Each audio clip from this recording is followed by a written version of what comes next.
Hello, আমি Kamruddin Bibhab. Welcome to webacademy.org HTML5 and CSS3 beginner Bangla tutorial 22। So আমরা এই টিউটোরিয়ালে দেখব কিভাবে hidden block, display and none, then আমি সামান্য কিছু HTML ট্যাগ দেখাবো, মার্কিউ, অ্যান্ড আমি আপনাদের সামনে CSS এর কাজ আগে থেকে করে রেখেছি কিছু, তা দেখাবো। সো আমি নোটপ্যাডে চলে যাই।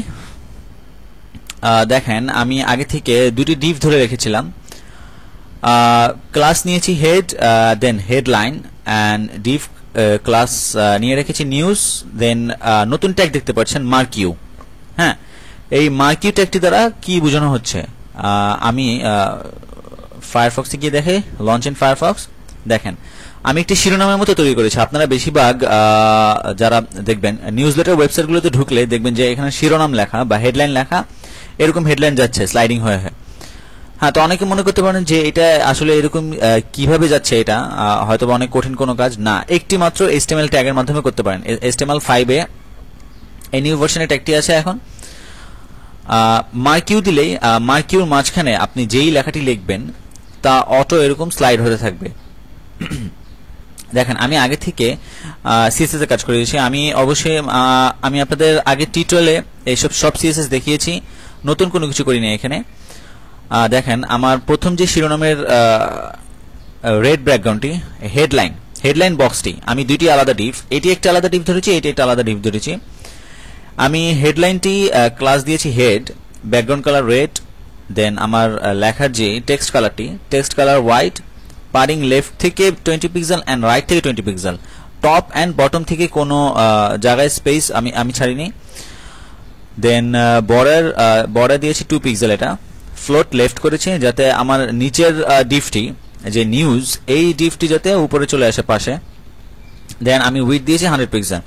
সিম্পল জিনিস, আমি এর আগে টিউটোরিয়ালে এগুলো অনেকবার দেখিয়েছি, আপনাদের বুঝতে হয়তো বা এত কষ্ট হবে না মনে হয়। দেন নিউজে কি করেছি, padding left 20, then padding right 20, same একই জিনিস, দুই পাশ থেকে জায়গা ছেড়েছি। Then border 1 pixel and float left করেছি, অ্যান্ড উইথ 500 পিক্সেল দিয়েছি। দেখেন, এই পাশ থেকে 20 পিক্সেল ছেড়ে দিচ্ছে, দেন এই পাশে গিয়ে আবার 20 পিক্সেল। আমি যদি চাতাম আপনার পারিং লেফট অ্যান্ড রাইট থেকে 20 পিক্সেল না দিলে একেবারে দাগটা থেকে চলে আসতো এবং দাগের মধ্যে গিয়ে ঢুকে পড়তো। সো একটা স্পেস দিয়েছি। সো যাই হোক, আমি display, inline, block and hidden সম্পর্কে ধারণা দিব বলেছিলাম।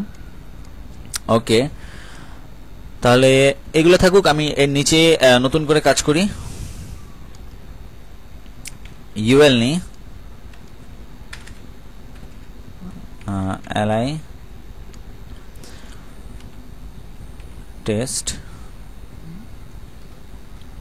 Ctrl D, টেস্ট2, আচ্ছা টেস্ট নাম দিব না, home, about, services and contact me।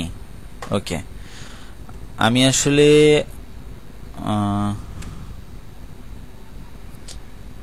আমার ফ্লোট লেফট আসে, তাই এটিও ফ্লোট লেফট হয়ে গিয়েছে। আমার এটা ক্লিয়ার করতে হবে পাশ থেকে।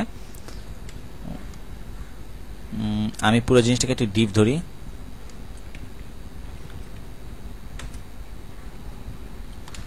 পুরো ইউএলটাকে ডিভের মধ্যে ধরলাম আমি।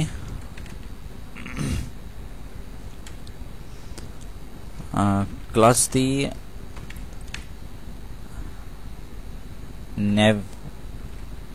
নেভিগেশন। ওকে,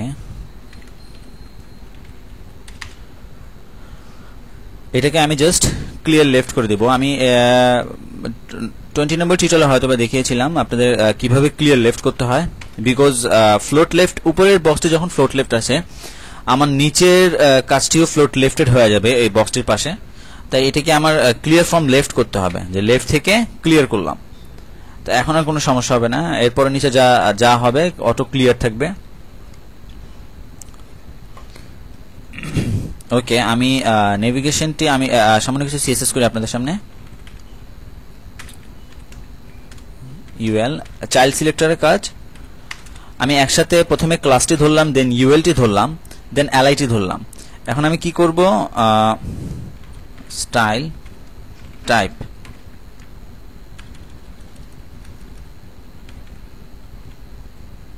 লিস্ট স্টাইল নান, লিস্ট স্টাইল নান করে দিলাম আমি। এই ডট ডট চিহ্নগুলো চলে গেল। দেন আমি প্রত্যেকটাকে একটা বক্স ক্রিয়েট করব। ব্যাকগ্রাউন্ড কালার করি আমি প্রথমে, ব্যাকগ্রাউন্ড কালার রেড দিলাম।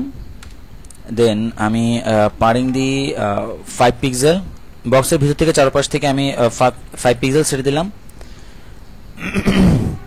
দেন মার্জিন 2 পিক্সেল, বাইরের চারপাশ থেকে 2 পিক্সেল ছেড়ে দিলাম।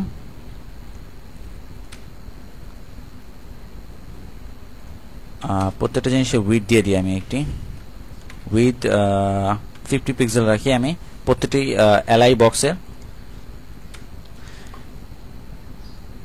সরি 100 করে দিই, বেশি বেটার হয় 100 করলে, বিকজ 50 অনেক ছোট হয়ে গিয়েছে। ওকে, দেখেন এক একটি এলআইকে প্রথমে আমি ক্লাসটি ধরলাম, দেন ইউএল কে ধরলাম, দেন এলআই কে ধরলাম। হ্যাঁ, ক্লাসটি ইউএল দেন এলআই কে ধরে আমি লিস্ট স্টাইল নান করলাম, যে ইউএল এলআই এর যে সিস্টেম ডট ডট থাকে এই ডট ডটগুলি উঠে গেল লিস্ট স্টাইল নান করাতে। ব্যাকগ্রাউন্ড কালার রেড করলাম, পাডিং 5 pixel, margin 2 pixel and with 100 pixel দিলাম। তো এখন আমি মূলত যেই জিনিসটা দেখার জন্য এটা করলাম, আমি দুটি পদ্ধতি করতে পারি। আমি যদি এখানে ফ্লোট লেফট দিই তাহলে দেখেন ফ্লোট লেফট,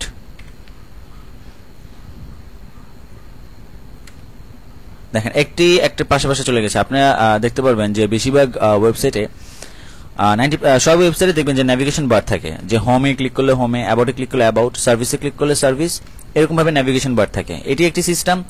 আরেকটি আমি করতে পারি, ডিসপ্লে ইনলাইন করে দিতে পারি আমি, ডিসপ্লে ইনলাইন, যে একটির পাশে ইনলাইন ভাবে থাকবে, যে একটি বক্স। আমি ফ্লোট লেফট ক্লিক করলাম না, ফ্লোট লেফট দিলে তো আপনি নিচ থেকে এগুলো চারপাশে চলে আসলো। ডিসপ্লে ইনলাইন করলে সরি, তো আমার ইনলাইনে স্পেলিং ভুল ছিল। দেখেন ডিসপ্লে ইনলাইন হয়ে গিয়েছে, একটি পাশে চলে এসেছে। ফ্লোট লেফট সিএসএসটি দেওয়া লাগলো না।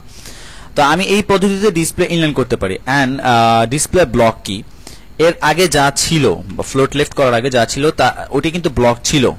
দেন ডিসপ্লে ব্লক, দেখেন একটি নিচে থাকবে, ব্লক থাকবে। হোম, অ্যাবাউট, সার্ভিস এগুলো নিচে থাকবে, পাশাপাশি থাকবে না। পাশাপাশি যদি করতে চান আপনাকে ইনলাইন লিখতে হবে, অ্যান্ড দেন আপনি যদি নিচে রাখতে চান প্রত্যেকটা জিনিস আপনাকে ব্লক লিখতে হবে, ডিসপ্লে ব্লক। তো এখন আমি আরেকটি জিনিস দেখাই, ডিসপ্লে নানটা আমি দেখাইনি। আমি দেখালাম ব্লকটা কি, হিডেনটা কি, না সরি, ব্লকটা আর ইনলাইনটা দেখালাম। ডিসপ্লে নানটা দেখেন আপনি, যখন আমি ডিসপ্লে নান দিয়ে দিব, তখন আমার এই চারটি ইউএল এলআই এর এলআইগুলি আমার ওয়েবসাইট থেকে ডিসপ্লে নান হয়ে যাবে। দেখেন এখন ওয়েবসাইটের মধ্যে নাই। এই ডিসপ্লে নানটার সুবিধা কখন আসে, আপনি যখন দেখবেন সাপোজ ফর্ম আছে, সাপোজ আমি আমার ওয়েবসাইটে চলে যাই,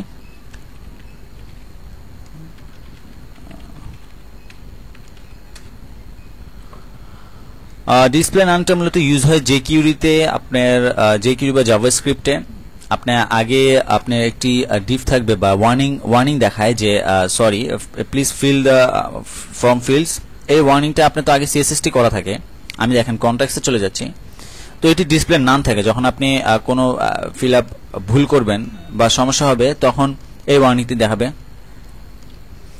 আপনার ডিসপ্লে নাম থাকবে জেকিউরির মাধ্যমে। দেখেন আমি তিনটি জিনিস প্রেস না করে সেন্ড মেসেজ ক্লিক করব। দেখেন এই যে বক্সটি চলে আসলো, warning fill correctly the field mark in red, এই যে বক্সটি চলে আসলো, এটি এতক্ষণ কই ছিল? এতক্ষণ তো দেখতে পারিনি, এটি ডিসপ্লে নান ছিল। যখন আমি কোনো কিছু ফিল আপ করা ছাড়াই সেন্ড মেসেজ ক্লিক করেছি তখন এই বক্সটি দেখাচ্ছে।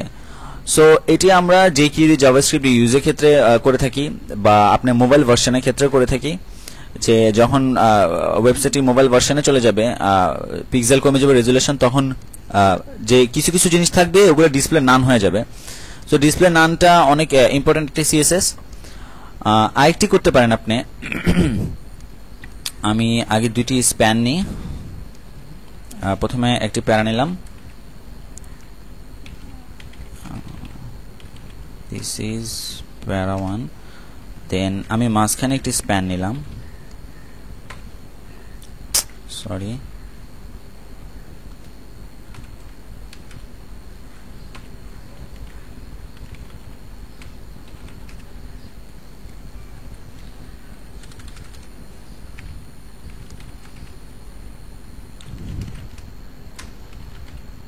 দিস ইজ স্প্যান, অ্যান্ড আমি আবার শেষ হয়ে একটি প্যারা নিলাম, দিস ইজ প্যারা 2। ওকে,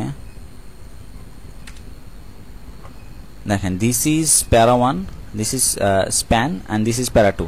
এই তিনটা নেওয়ার কারণ কি আমি এখন দেখাচ্ছি। আমি এই স্প্যানটিকে ডিসপ্লে নান করে দিব।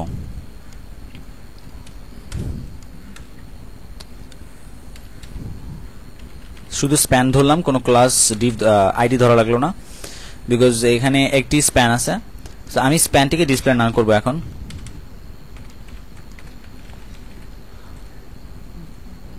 পার্থক্য করে দেখবেন আপনারা। যখন আমি স্প্যানটিকে ডিসপ্লে নান করলাম, দিস ইজ প্যারা 1, পরে দিস ইজ প্যারা 2 আসছে, মাঝখানে স্প্যানটি নাই, আমার ওয়েব ব্রাউজার থেকে শো করবে না।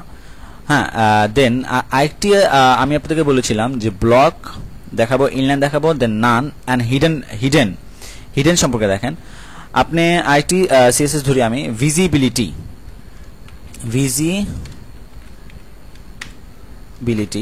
আপনি যখন ভিজিবিলিটি হিডেন রাখবেন, হ্যাঁ, তখন সেম একই কাজ করবে ডিসপ্লে নামের মতো, বাট দেখেন এই স্পেসটি রয়ে গেছে, যে বুঝাচ্ছে দিস ইজ প্যারা 1 এর পরে এখানে একটি HTML ট্যাগ বা এখানে একটি কাজ আছে যেটি ভিজিবিলিটি হিডেন আছে, হ্যাঁ, বাট স্পেসটি রয়ে গেছে। আপনারা যখন ডিসপ্লে নাম দিবেন তখন কেউ বুঝতে পারবে না, যে বাইরে থেকে যদি কেউ দেখে তখন বুঝতে পারবে না যে এখানে এমন কোনো কিছু ছিল যে আপনি নান করে রেখেছেন। বাট ভিজিবিলিটি হিডেন করলে যে একটি স্পেসের কারণে বোঝা যাবে যে এখানে একটি স্পেশাল কোনো ট্যাগ আছে যা আপনি হিডেন করে রেখেছেন। সো এটুক পর্যন্তই আজকে। আমি ভিজিবিলিটি, হিডেন, দেন ডিসপ্লে ব্লক, ইনলাইন, দেন আমি মার্কিও সামান্য কিছু জিনিস দেখালাম আপনাদেরকে। পরবর্তী লেসনে আমি আরো অনেক কিছু দেখাবো। সো আজকে একটু পর্যন্তই। Thank you for watching. Thank you.